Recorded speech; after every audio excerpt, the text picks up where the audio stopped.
Hi, it's me again with Corel Tips and Tricks. Just a little while back, I made a video on this earlier today, and I said in that video this would be a real good one to clone. So I've got these into two pieces. I'm going to take that first piece, I'm going to go to edit and clone it, and I'm going to nudge it out of the way twice. Then I'm going to grab the smaller piece, edit and clone, and I'm going to nudge it out of the way. Now this is our control curve. This is our clone curve. So I actually need to move this out of the way, and then I'm going to move this back, and I'm going to go ahead and for a second, I'm going to group it together. And then I'm going to Control D and alternate C because I'm working in the center of the page. And I'm going to rotate it at 90 degrees, just like we did in part one.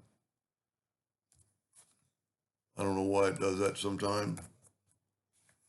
Now, I'm going to make sure I just have one copy. Yep, see, I hit Control D a couple of times. Now, select them all and go up to Object and Ungroup. That way we have these different parts. But watch what's going to happen when we play with our clone. Matter of fact, let's put a black background on it so we can see it. I call it real time, order back a page. And we're going to take this inside one and get our interactive fill tool and watch. Nothing happened. Oh, there it is. Wouldn't do anything. See how it's changing the look of our, in this way you can kind of see what it's going to look like compared to the other ones.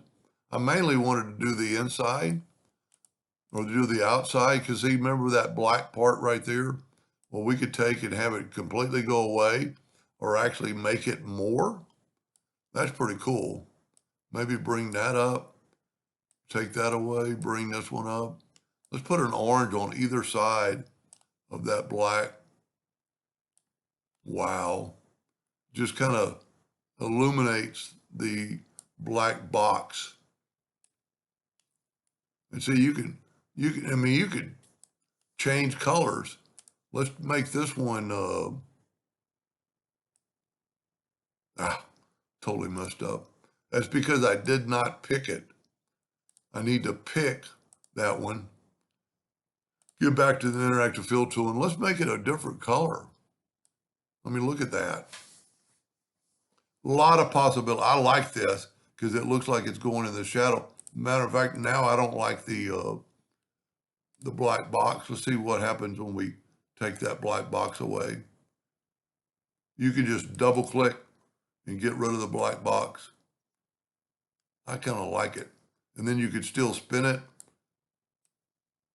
and see it just completely changes it. So that's the clone. And as always, if you need to get rid of the clone, select it all and right click, break the 14 objects apart, and then you can get rid of your clone.